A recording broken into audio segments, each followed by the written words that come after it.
Hi everybody, welcome back to another Ottoman Turkish video.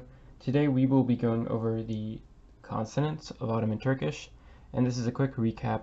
I'm not going to go in too much detail because I don't need to present every letter I don't need to explain every letter, rather, but there are a few that I do need to explain. So right off the bat, the first consonant we're going to begin with is hamza. So hamza takes the form of this glyph. This is what we call hamza. And as one note that I'd like to make about it, it usually appears in Arabic words, and it's not often that it's in words of Turkic origin. And the important thing that I need to say about this is that it comes in a few different forms. So the initial form of the hamza looks like an elif. That's just an elif. In the Arabic language, it's written with these two glyphs, depending on the vowels that are coming. But in Ottoman Turkish, it's only written with an elif, and this is only in the initial position. So now, in the medial and final positions,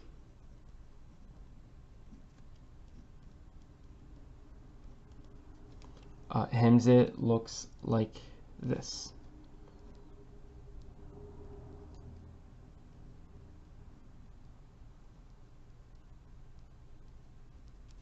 It can look like either any of these four. That's the reading, or that's how the glyph that the hamza will take, and this represents the glottal stop in Arabic. Now I can't guarantee that this makes any sound in Ottoman Turkish. That's a fancy way of saying it doesn't make any sound. It's nothing. So in the Arabic, if you know the International Phonetic Alphabet notation, in Arabic this would be represented with this glyph. That's the sound it makes. But in Turkish, it's not pronounced, right? So this is the first letter of the alphabet, hamza. Technically, the first letter is actually elif, but the first consonant can be considered hamza. So I want to assure you that I will explain hamza and a little bit more about it in a future video. All you need to know, though, is that this is not a vowel, it's a consonant, and if you have any familiarity with the Arabic alphabets of other Turkic languages, I believe you will see a few of these glyphs used as vowels.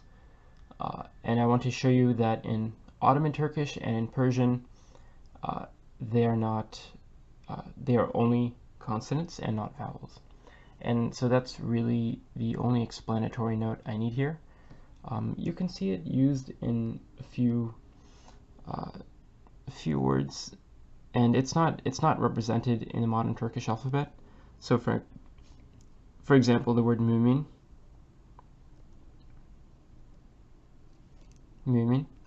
is written like this.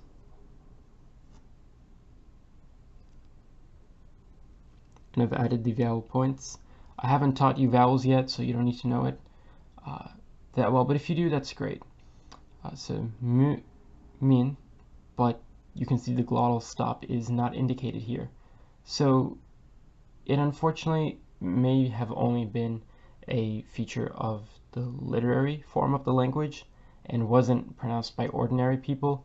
So as I was saying, unfortunately, it can make it a little bit difficult to predict, but it's quite rare and really only relegated to words of Arabic origin, right? So that's all you really need to keep in mind here. And aside from that, I believe you should be fine with this letter. So now moving on to letters with a little bit more regularity, the second consonant, rather the second letter of the alphabet, of the Ottoman Turkish alphabet, is B. B. And this is represented with this glyph. And one note that I would like to make is that both B and a few other consonants can sort of suffer from a phenomenon known as final obstruent devoicing. And this is a phenomenon that is observed in not just Turkish, but also German and Russian as well. So if I could explain it to you very quickly, it's that at the end of the word, a letter like B becomes devoiced. So in the International Phonetic Alphabet Notation, we would represent this with the English or the Latin letter B. But if we want to reflect the final obstruent devoicing, then we would need to reflect it with a P.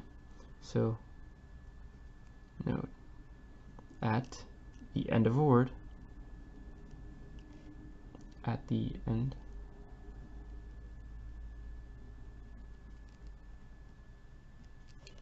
it takes this sound. And one example I have for you is the word kitap. K-I-T-A-P. It is spelled in Arabic as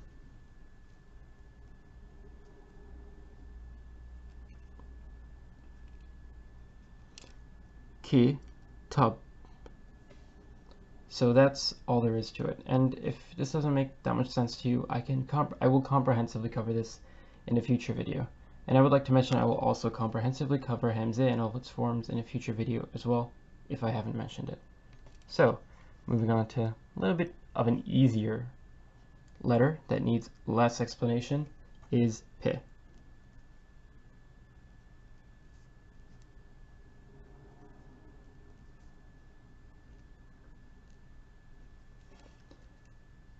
P. So in the Latin alphabet, in Turkish, this is represented with P. And my apologies, I guess I should also in the future reference the Turkish Latin alphabet equivalents as well. So this one is B, as I'm sure you could have guessed. So moving on, the next letter is T.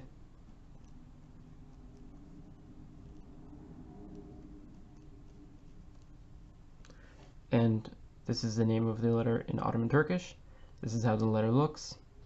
Kind of like a smiley face, but this should be straight, honestly. This is the Latin alphabet equivalent, and the sound that it makes in International Phonetic Alphabet Notation is the P sound, from the just like in English. Not too different, not very complicated. So the next letter is S.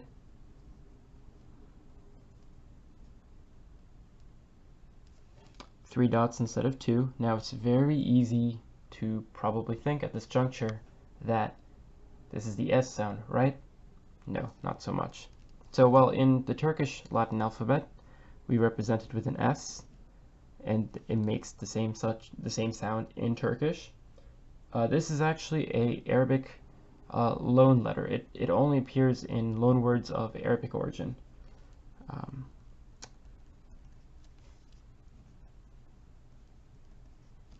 And in those, if you know the International Phonetic Alphabet Notation, it's the dental fricative. So this is S. That's what it does. Next letter. It doesn't need any more explanation besides that. It's quite rare and really not that often. So unfortunately, sometimes there will be a few letters that you'll need to sort of memorize where they are. But that's really it. Next letter is chim.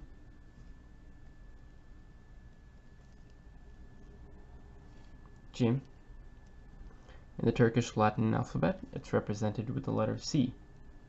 But it makes the J sound in English. That is the International Phonetic Alphabet Notation. And as one note, I would like to mention that it suffers from final obstruent devoicing.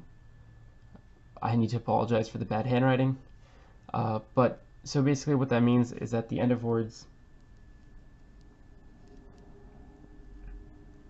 it becomes devoiced from J to Ch. So that's where we are with chim. The next letter is chim.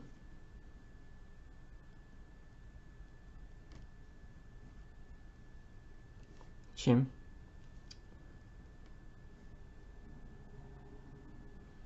in the Turkish Latin alphabet. This is how it looks. And this is the International Phonetic Alphabet Notation. That's all there is for chim. Doesn't need too much explanation. It's a pretty straightforward letter. Next letter is ha.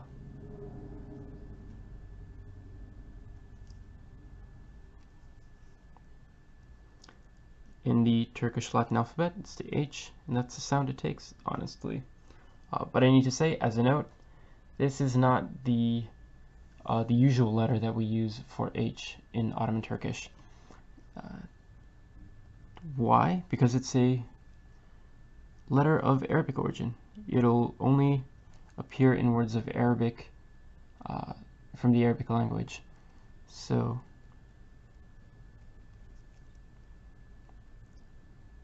and in the Arabic language, this is how that's the sound it represents. Next letter is H. Now this is a letter that very similar to the previous one, except that it can appear in words of Persian or Mongolic origin. It honestly doesn't appear in words of Turkic origin that often. You can find a few examples, but it's quite rare. It's really not a common phenomenon. So all I will say is that in Arabic, Persian, and Mongolian, it can make this sound, and sometimes in Turkish dialects, I would say the eastern parts of the country, it can make this sound as well. So this is not a completely redundant letter, although to some degree it is a little bit redundant for the Istanbul dialect. But if you go to the eastern parts of Turkey, not so much. So it's still useful. The next letter is dal.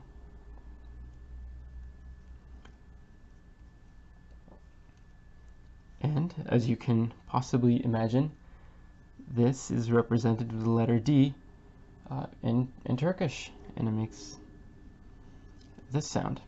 Not too much to explain, but one note.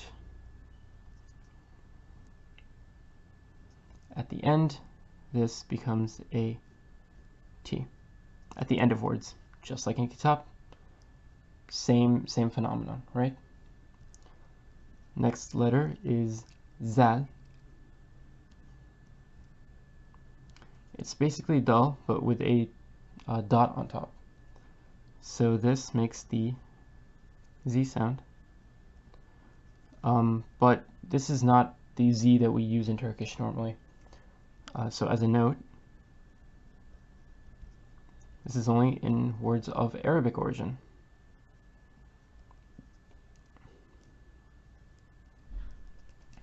It's a voiced dental fricative, and it is occasionally in Persian words as well. I believe medieval Turkic languages had this sound. Rather, they had this sound. But it's not in Ottoman Turkish. In Ottoman Turkish, it's not unique sound, and it's pronounced as a Z. Ottoman Turkish has a different letter which they use for Z normally.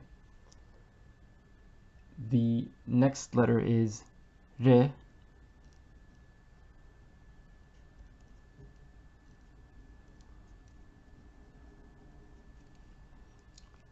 And in the Turkish Latin alphabet, in the International Phonetic Alphabet, it's represented with this R. That's the tap. Okay? Not too complicated. Don't need to mention anything unique here. So the next letter is Z, I believe.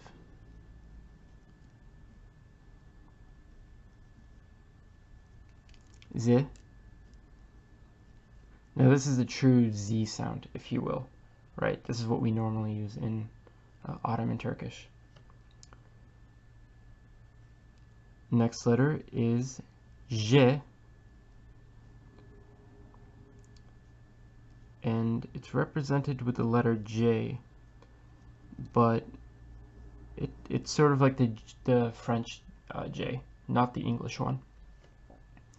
So, but speaking of French, I need to mention, as a note, I I will pay you if you can find this in a word of Turkic origin, okay? Uh, I'm telling you, it's going to be very hard, if not impossible. So you will really only find this in words of from Persian and French. Yeah, maybe Russian as well. I'll throw in Russian for good measure. But generally, usually European loanwords, I don't think you're going to find this in any of the other languages. Certainly not in Arabic, because this letter is not in Arabic, and not in Turkic too, probably. So, moving on. Next letter is sin.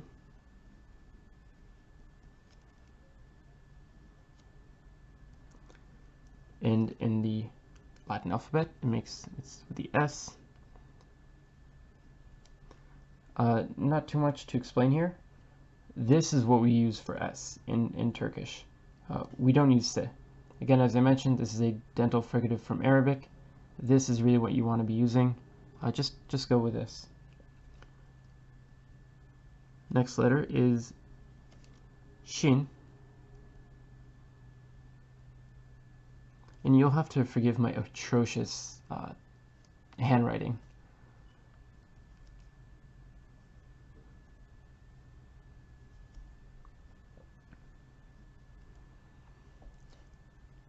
So, not too complicated. Sh sound in Turkish. Not too bad in my opinion. One of the more straightforward letters. Next letter is sad.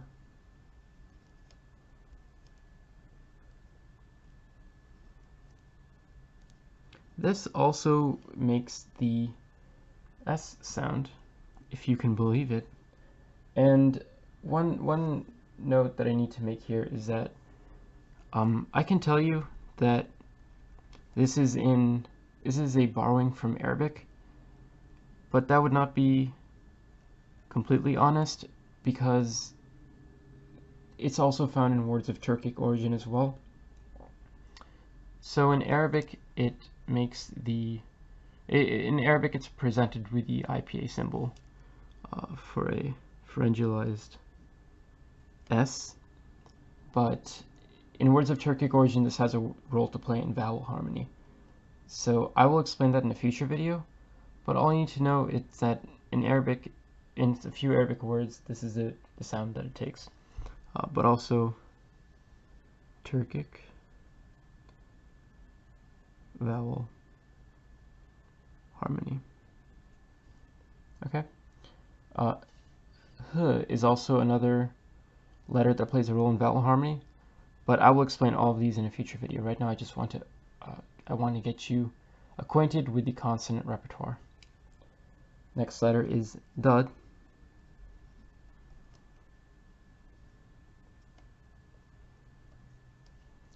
Now this can take on both a Z but also D. It really depends on the words. It's kind of inconsistent. As a note,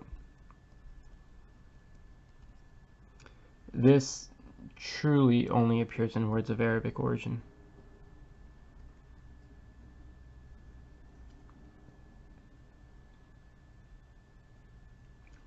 Nowhere else. Next letter is T.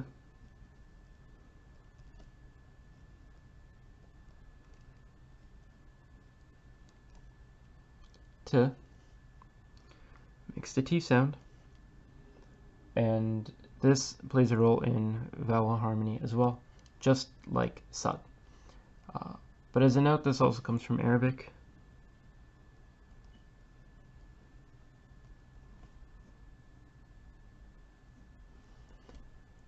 And this also plays a role in Turkic vowel harmony.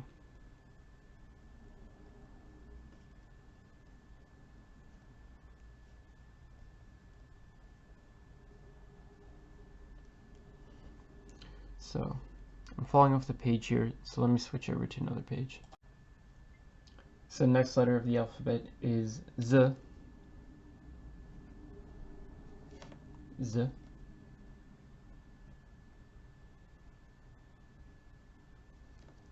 And this makes the Z sound. Yes, I know Arabic has a lot of Z's.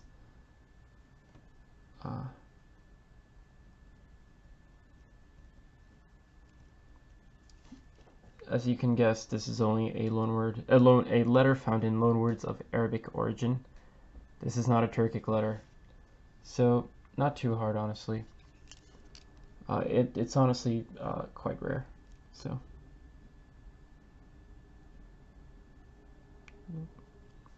sorry, I messed up a little bit on the International Phonetic Alphabet notation. So the next letter is ayun. Ayun. And this doesn't really have a representation I can show for you. It is the it's a unique sound from Arabic, and it's represented with this symbol in the International Phonetic Alphabet. I would not dare try and pronounce this for you. In fact, I probably would do a terrible job. But all you need to know is that this is not represented in the modern Turkish alphabet. I think the most that you can get is an extension of vowels. So, for example, the word saat is spelled like this. Saat. That's it. I wouldn't say that this has any equivalent in the modern Turkish Latin alphabet. So now on to the more productive half of the alphabet. Next letter is Gayin.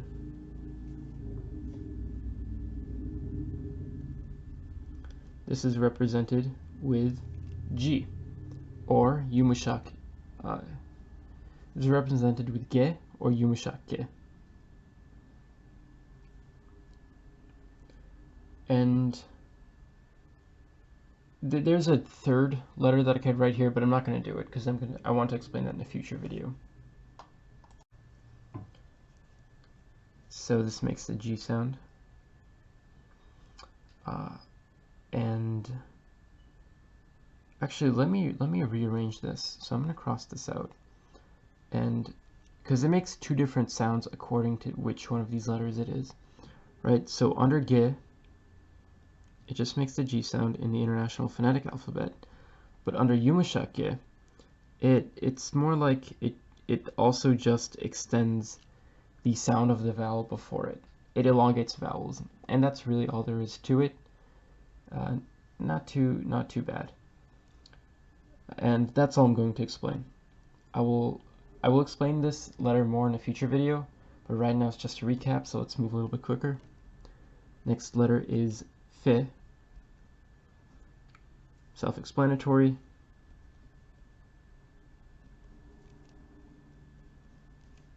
And it usually don't find this in words of Turkic origin. It's, I think, Persian, French, Arabic, European loanwords. You can find it in a few like Anatolianisms, but it's generally not found in words of Turkic origin. But you can find it. Next letter is Kaf.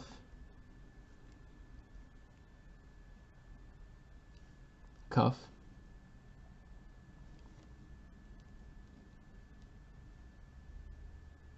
Oh, that's so horrible. And it makes the K sound. This has a role to play in vowel harmony, by the way. The next letter is Kef. Kef. Also represented with the letter K. But the International Phonetic Alphabet notation is this C.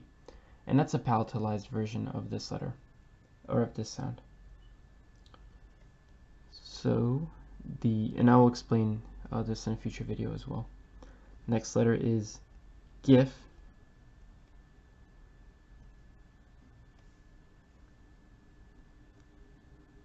And much like gen, it can be represented with both ge and yumuşak ge.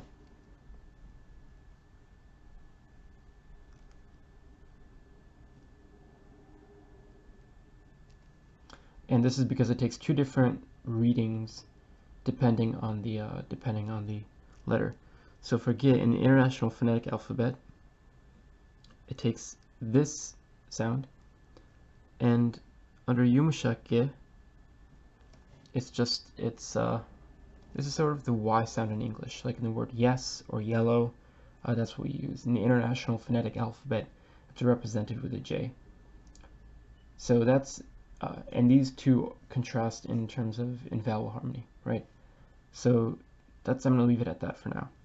The next letter is nif. There are other words for this as well, like sörkef, but I'm going to use nif for now.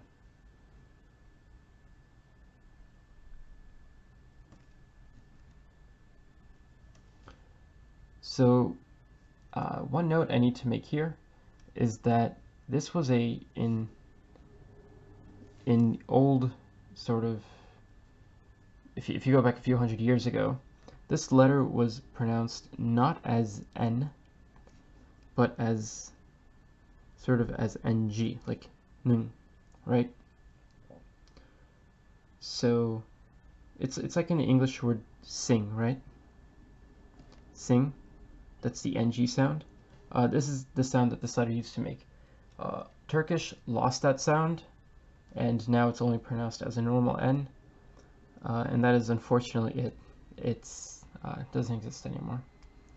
But that's all I wanted to note for you here. So Turkish, words of Turkic origin have their own redundant consonant, but it's very helpful in terms of grammatical structures. I'm glad that this consonant exists because it helps to differentiate a few words or structures that would be written the same way in the Latin alphabet that are written differently in the Ottoman alphabet. So the next letter is lam.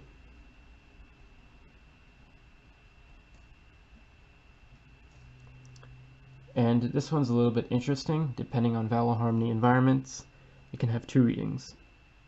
It can be a little bit velarized, or it can be a little bit palatalized, or just pronounced as a normal L. That's all there is really to it. This is for words of back vowel harmony, and that's front vowel harmony. And if that doesn't make any sense to you, that's totally fine. I'm going to be explaining this in a future video as well. The next letter is mim.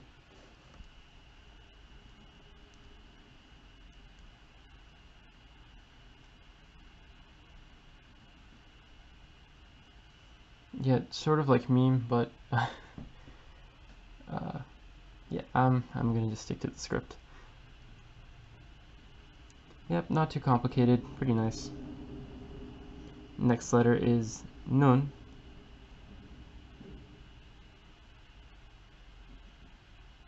This is the true N, if you will. This is what we normally use for N. We don't use an F. And then lastly, we have a few semi-vowels. So vav. This is the V sound, if that can be seen. It's the International Phonetic Alphabet notation. Next up is he. And I will say that this is what we use for H. In Turkish, if you have a word that begins with H, this is usually what it is. Unless it's a word of Arabic, Persian origin, this is the default, right? And in the International Phonetic Alphabet, that's a symbol we can use to represent it. And the last letter of the alphabet is ye. Like, yeah, we did it. Okay, sorry. Ye. And that is the International Phonetic Alphabet notation. It's just the J, right? So one note I need to make here actually is that these three, they kind of act as semi-vowels, and there are vowel equivalents of each of these. This is the order I've shown you just now, is the true order of how the letters in the Arabic or the Ottoman alphabet are. That's their actual order. Maybe it's a coincidence that the semi-vowels came in last. I have no idea. It's not really important either. But in a future video, I will explain to you how you can use these words as vowels, and maybe some of the constructions that are involved in that. So to round out the video, I know I've shown you a lot. I want to also just show you this from the perspective of the Latin alphabet used for Turkish today, because here this can be a little bit confusing if you aren't accustomed to the Arabic alphabet. Maybe you would be thinking, well, okay, why don't I use Z for Z, right? And I want to dispel these sorts of ideas. It can be annoying to have words, or have letters rather, that only appear in Arabic words. I get it, but I can't emphasize this enough, that these are not that common. As in, it's not prohibitively difficult for you to simply memorize which words contain these sorts of letters. If we flip to the other side, it's really not, it's not too difficult, right? To remember where Zal or where Se is, or Dad for that matter. So I believe you can do it. Nonetheless, I will show a condensed version of this from the perspective of the modern Turkish Latin alphabet. Okay, so to round out the video, I wanted to very quickly go over the Turkish consonants from the perspective of the Latin alphabet. I've listed for you all of the consonants in the Turkish Latin alphabet, with the exception of P and R that kind of get cut off at the end.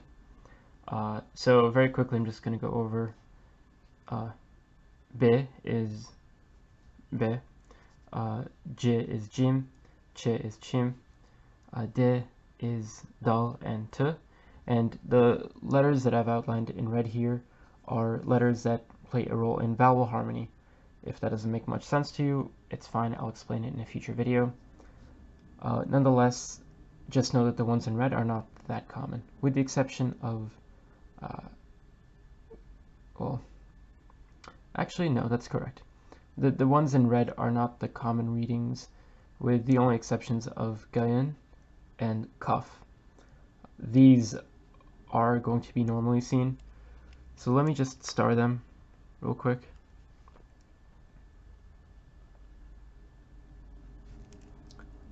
These are pretty regular, but the other ones are not regular. So anyways, Fe is also Fe, Ge is Gef and Gayan. Yumuşak Ge is also Gef and Gayan. He is He and H, again, vowel harmony. Je is Je, K is Kif and Kaf, vowel harmony, but it's also pretty usual. You'll see this with high regularity. Le is Lam, Me is Mim, Ne is Nun. It can also be Nef, but it's a little bit more rare and usually not that regular actually. Pe is Pe, Re is Re, and Se is Sin and Sad, again vowel harmony. She is Shin, Te is Te and T, vowel harmony. V is Vav. Don't pay attention to this for now. I'll explain this in a future video. You can forget you saw this. But it's true. Ye is also Ye, and Ze is Ze. So this is all of the consonants from the perspective of the Turkish Latin alphabet. I imagine you can begin to feel like, oh, there's so many redundant consonants in the Arabic or in the Ottoman alphabet. If this is all we need, why isn't this all we write with? Well, that's a great point.